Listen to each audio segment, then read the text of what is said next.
La première observation, c'est que le ministère public, même les différentes questions ministérielles membres de la composition de la haute cour, se sont étalées sur la procédure de passation de marché public et toutes les questions qui se sont dédiées. À moins que votre honneur vous disiez le contraire ou le ministère public, dans sa manière de l'arrêt le fait, les dise autrement, la faute ou les irrégularités dites au passage de marché public n'est pas une faute pénale. Elle ne relève pas d'une infraction pénale, puisque la même loi a réservé comment on peut résoudre de tels cas échéants pour perdre frappé et de la nullité et la reprise à zéro de la procédure pour l'entreprise ou pour soumissionner par exemple à l'offre, ça dépendra de quel format ou de quelle forme de marché dont question existe. Puisque nous attendons et attendre les réquisitoires, nous parlons de le bien du détournement. C'est vrai. Est-ce que si sur le passation d'une de ces marchés, qui est un élément du détournement, nous relevons qu'il s'agit d'une part d'une faute. De loi, rien que de la négligence de la procédure, et c'est à quoi Madame l'autorité à l'approbation pouvait réagir à temps utile. Deuxième question, il faut. Est-ce que je m'attendais que le ministère public ne revienne pas sur cette question? Par exemple, sous la Grèce, que cette entreprise serait fictive, qu'on aurait procédé des actes pour démontrer si cette société existerait dans X immeuble ici à la Bombay, un élément qui n'a pas été dit de tout ce qui a été dit est que l'appartement où est logée la société n'est pas locataire. Les appartements sont couverts par des certificats d'enregistrement appartenant au propriétaire de la société et pas n'importe où à la Bombay. Lorsque vous adressez un courrier à l'immeuble, par exemple, c'est comme si vous demandez à un voisin la situation de votre voisin, parce que dans cet immeuble, ils ne sont pas locataires. Ils sont propriétaires. Et si réellement des investigations ont été faites, le ministère public n'allait pas revenir sur ce qu'il a dit, mais réserve sous le mot de l'élégance. Et c'est sur base de ces propos d'une société fictive qu'on a emballé le Parlement. On tente d'emballer la Cour. Avoir un appartement dans cette ville de Kinshasa à la Bombay, 2 jumelés, ce n'est pas une petite société. Et j'en ai entendu même de la capacité financière. Une société qui a déjà des appartements qui coûtent un appartement 700 000. C'est pas un affaire. Pour avoir l'immeuble, le 2 appartements coûtant plus d'1 400 000. C'est pas un affaire.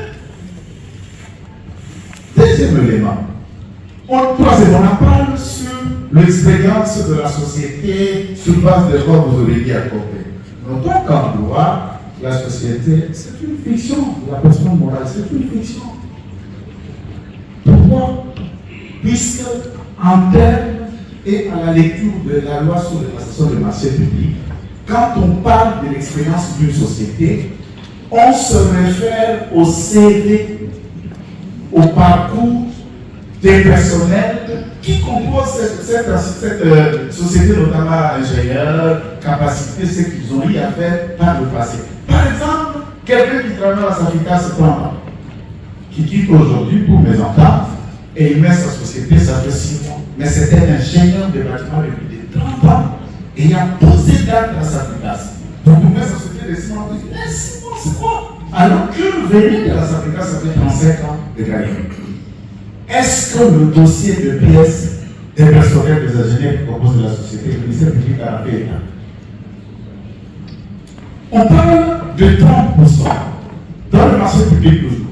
Que non, il fallait que ce soit les 30%. Et souvent, pour nous, les non-initiés, y compris moi-même, nous pensons que les 30%, c'est quand vous arrivez, vous trouvez un bâtiment, soit au 5, 10 ou 11e grille, ce qui vous frappe les yeux, vous appréciez que les 30% des la part déjà de l'exécution du projet vaut nous passer à une certaine vitesse à 60% et autres.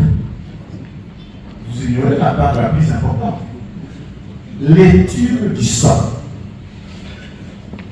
Toute étude topographique liée au plan, au croquis, à l'appréciation, au contact, au bureau d'études vaut pourcentage puisque la société peut recourir aux experts et l'expertise est souvent payante en termes de millions, puisqu'il s'agit de sociétés qui coûtent 2 millions.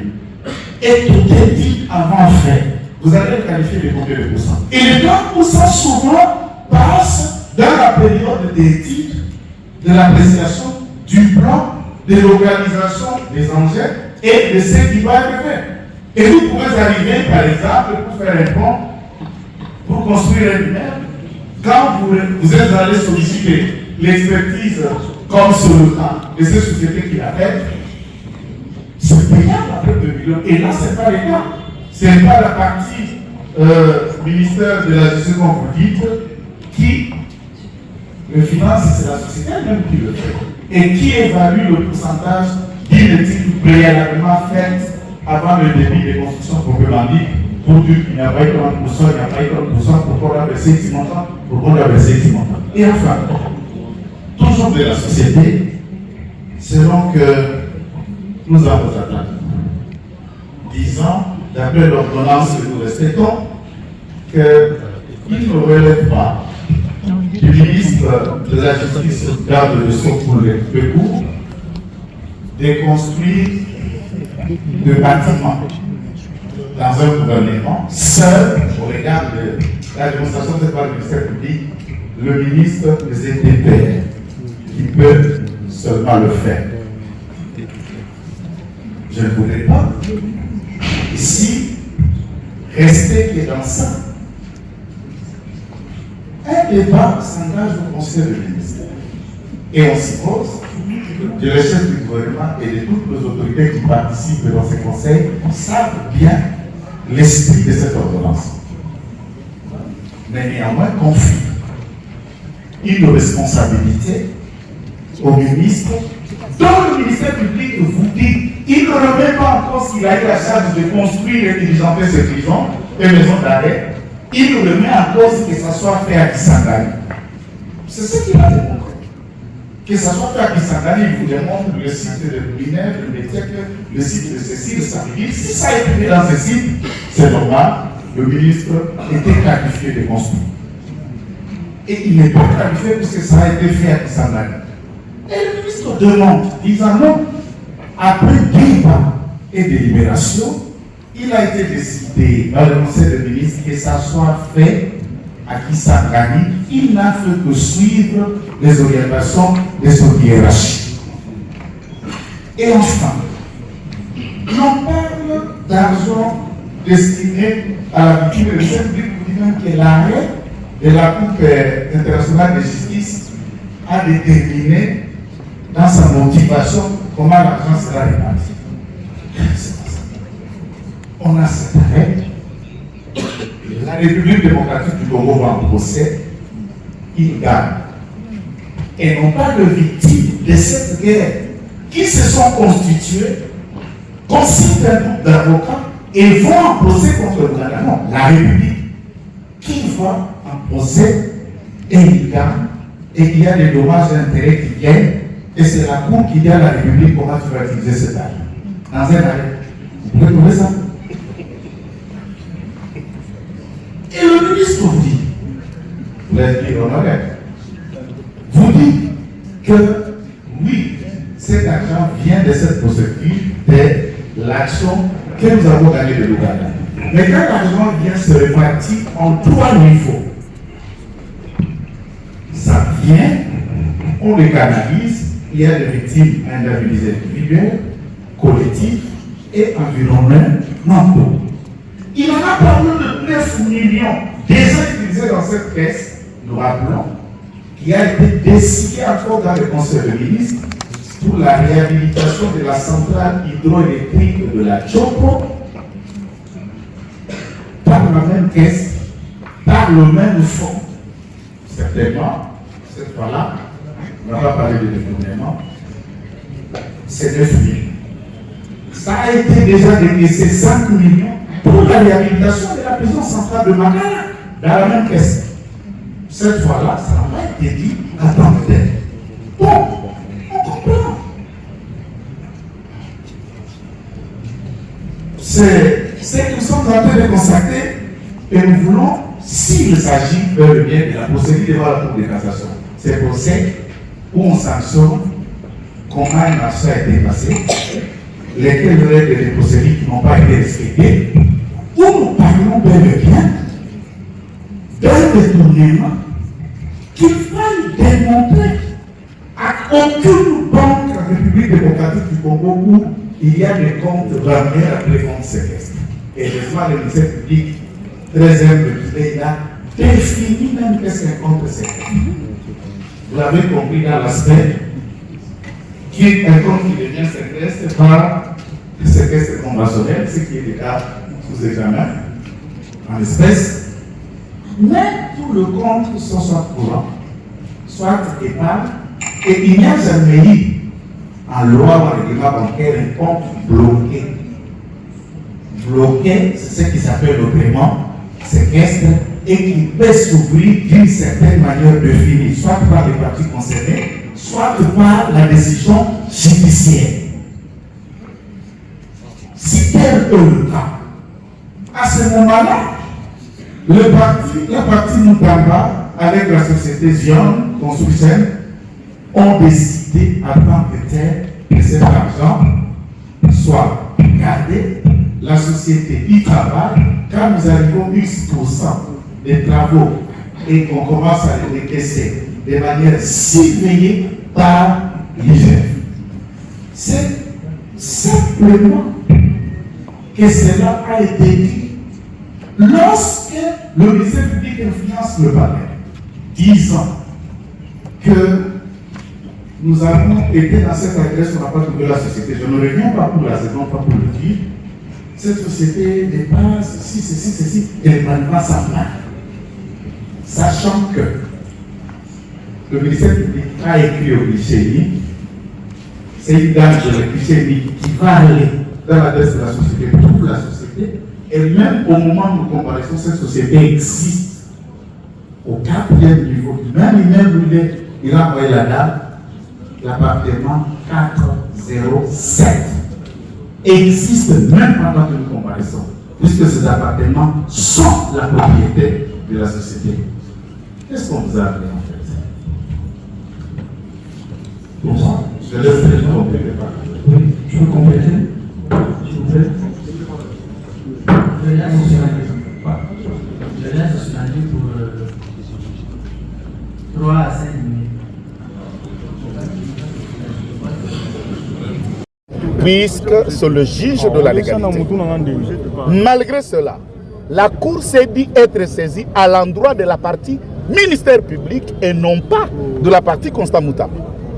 Et cette saisine n'était que saisine à l'endroit du ministère public qui était déjà à l'audience, et en acceptant la comparution de Maître Mutamba, tout allait être rabattu et vérifier l'état de la procédure si la saisine de la Cour a été régulière. Mais hélas, c'est comme si nous étions en train de comparer dans une messe où on était déjà dans la partie des offrandes. Et les autres parties essentielles, la messe était déjà dite. Mais nous croyons encore à la justice. Nous croyons encore dans le cœur de ces juges-là. Nous croyons encore à ces juges Pilates qui peuvent laver les mains dans cette messe et dire il n'y a rien. Vous avez suivi les réquisitoires du ministère public. Nous nous demandions, parlons-nous du détournement? Est-ce qu'on est en train de parler de la passation du marché public? On est en train de parler de quoi? On parlait du ministre ou on parlait d'une société Zion? Et dans les réquisitoires, pourquoi on a convoqué que Mutamba, la société prétendument avoir laissé l'argent, n'a pas été appelée au procès? Ce sont des questions que nous nous posons. Mais nous espérons à ce juge qui peuvent dire le bon et le vrai droit pour laisser en paix ces citoyens tant aimés par la population. Merci. L'audience a été renvoyée par la suite. Donc, vous connaissez la date puisque vous étiez là. Le 23. C'est le 23. Le 23 juillet.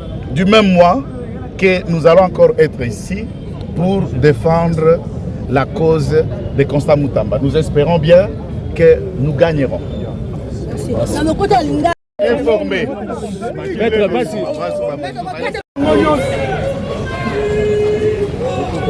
Le coco.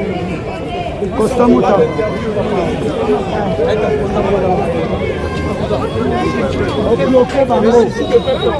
Le chouchou du peuple congolais.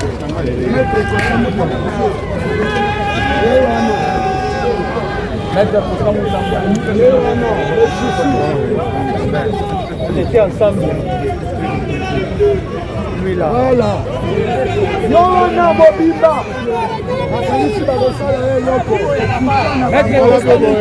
Maître Kotoyo. Maître Kotoyo. Donc,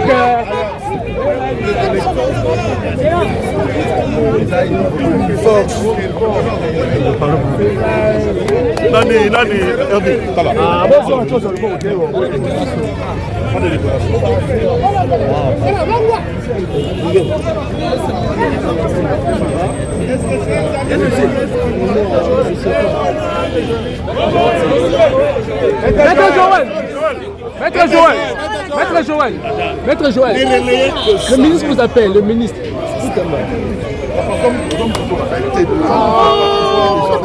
Oh, Doli. C'est son inscrit. S'il vous plaît, Doli. Doli Yoka. Je suis pas sûr de